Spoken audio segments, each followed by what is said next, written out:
Hello guys! Magandang hapon sa inyo lahat. I am Ganda Psychic Tarot. So guys, once again, this reading is an urgent pasilip. Non-urgent pasilip para sa ating congressman na si Congressman Toby Tiangco. Ano man yung bagay na makahagilap, malalaman natin sa kanya.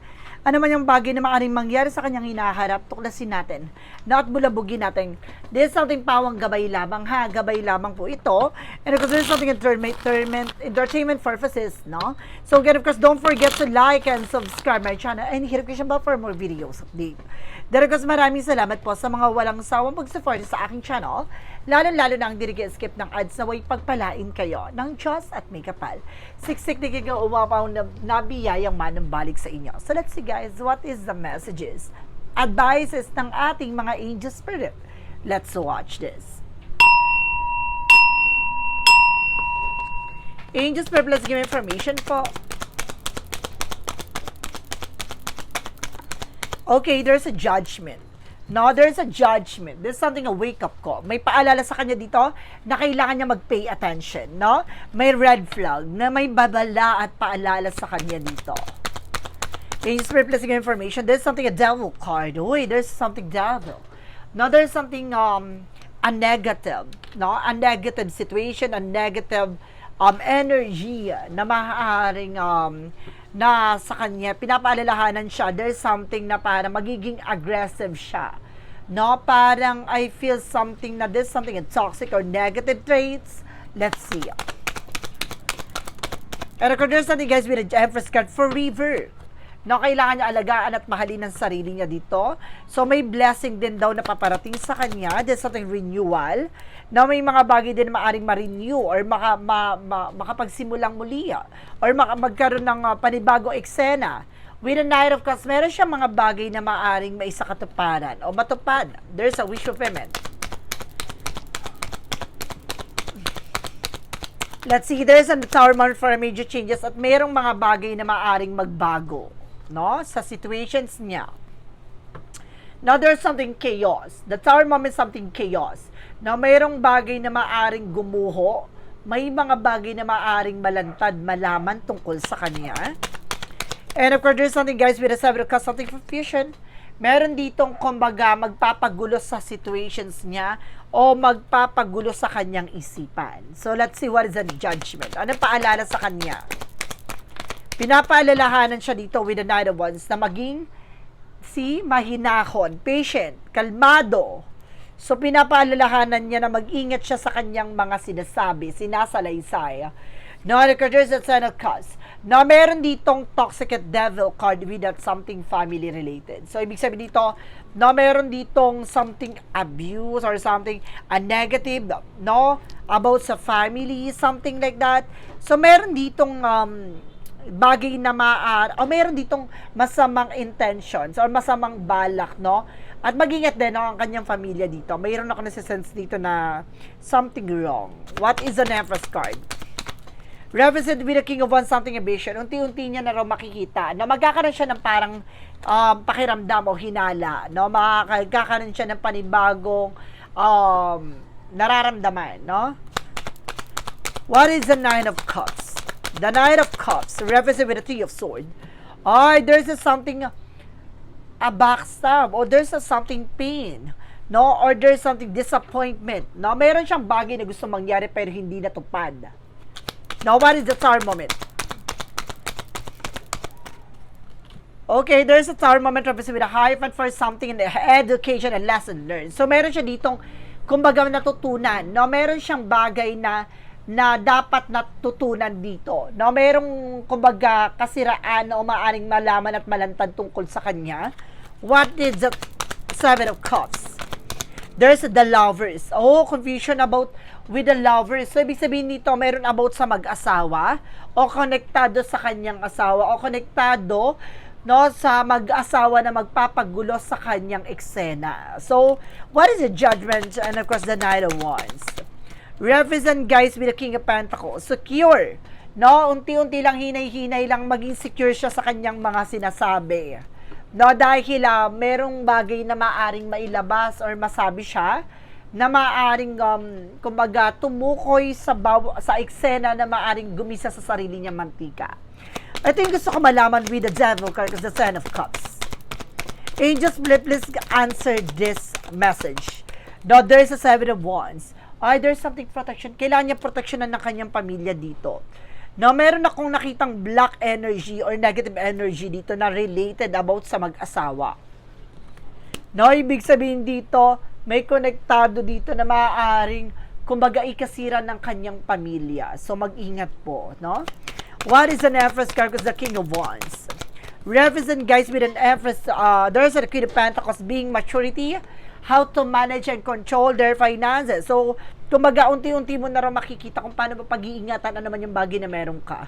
So, mas magiging secure na siya at alagaan niya ng sarili niya dito at tututukan niya na ang kanyang pamilya. With the Eight of Cups, something moving forward, meron ditong, kumbaga, gustong makaalis sa situation. Pero, mayroon ditong parang parang something na hindi siya makakaalis sa situation na parang gusto niya i-abandon na, iwan, pero kumbaga meron siyang gustong mangyari with the Nine of Cups. There's a wish for payment. May gusto siya mangyari pero hindi, na-disappoint siya, no? Ito yung bagay na hindi siya maka-move on, maka-recover, maka-get over. What is the Tower moment? Because the Hierophant represent, guys, with that Four of Wands. Now, there is something homecoming family gathering. So, meron ditong, kumbaga, bagay na natutunan niya dapat about sa pamilya niya at sa situations niya na maaaring magdadala dito ng, kumbaga, gathering or, kumbaga, pag-uusap, no? There's a King of Cups, emotional intelligent. Pagdating sa emosyon, kailangan na, meron ditong, kumbaga, oh my God, konektado siya dito sa mag-asawa na maaring nagsunod-sunura siya, na pag nagamit din siya at the same time. So, meron ditong babae, no? Na maaring, kumbaga, nakita mo, parang nagmamanipulate, no? Parang kinokontrol itong parang robot, no? Nakita mo yan? Yan, kumbaga, meron dito nagko-control sa kanya, babae. And of course, the Ace of Swords, something ang mental clarity. Lahat ng bagay nito magbibigay liwanag sa kanya. Ibig sabihin dito, pag kumbaga unti-unti na siya nagkakaroon ng realization, pinapaalalahanan siya dito. What is the Devil card? Because the Ten of Cups, because the Seven of Wands. There's a Wheel of Fortune with a turning back. So ito na, no, iikot na ang kapalaran, no? Ano man yung bagay na kanyang ginawa with their families, no, kasi there's a devil cause something greedy or something toxic or negative. So, ano naman yung bagay na ginawa mo with a negative side, there's something bounce back with a Wheel of Fortune. No, ibig sabihin dito, may karmang kaakibat. Pero kung maganda ang kanyang ginawa at protectionan niya, ano naman yung bagay na protectionan about sa family niya in a good way, in a good matter, so maaari mas magiging maganda ang resulta. I feel something na meron ditong may balak about sa family niya. Mag-ingat po, ha?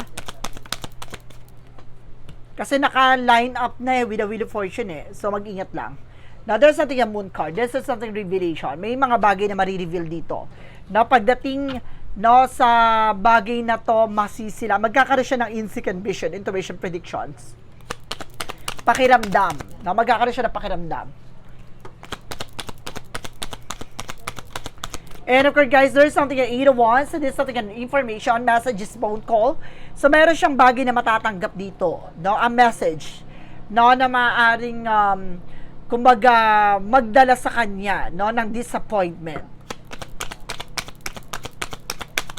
And of course, there's something, guys, with a Five of Swords. Sabi ko na nga ba, no? Gigisayin siya sa sarili niya mantika, no? Dahil sa pagiging marupok or parang naging ano siya dito, no? Parang padalos-dalos, no? So, let's see what is additional messages. I feel something may mag-iiwan sa kanya dito sa ere.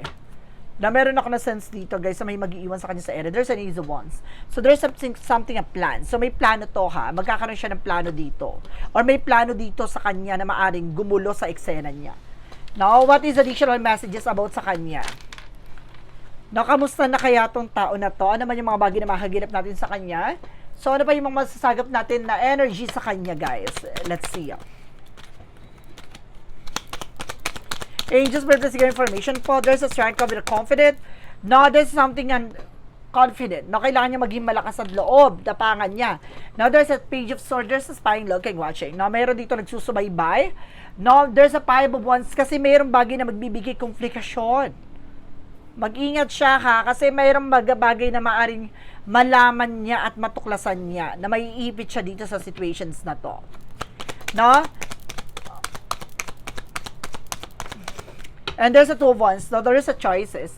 Now, mayroon siyang bagay na dapat piliin. Choose wisely. And there's an Ace of Pentacles. Mayroon tungkol about sa malaking pera. There's an Ace of Pentacles. May tungkol sa malaking pera na maaring kumbaga konektado to kaya maiipit siya sa situation. Ano kaya yon, guys? So, let's see additional messages tayo. Ano pang mga mahagilap natin? There's a Knight of Wands.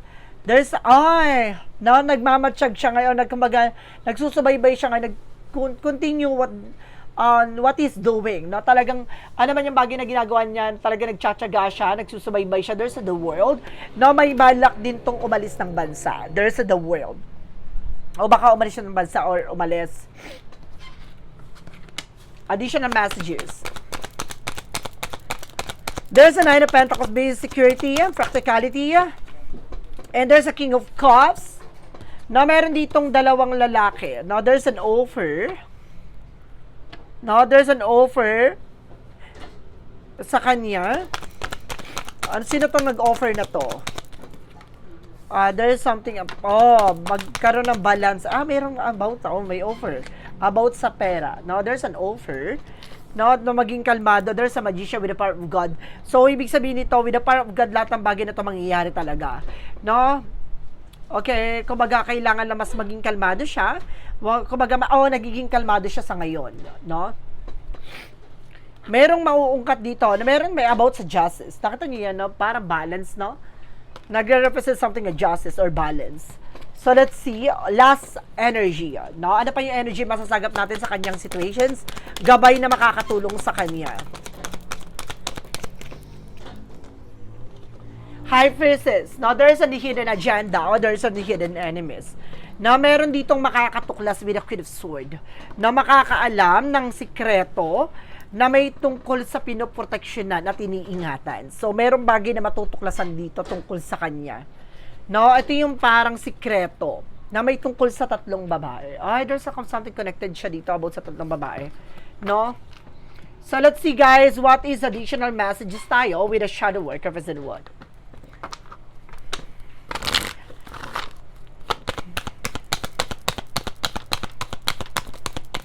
And there's some making peace, no? Kumaga, meron ditong bagay na there's a profound, no? There's a risk. It's in the mid of adversity lies that path to self-discovery. May mga bagay na matutuklasan dito, no?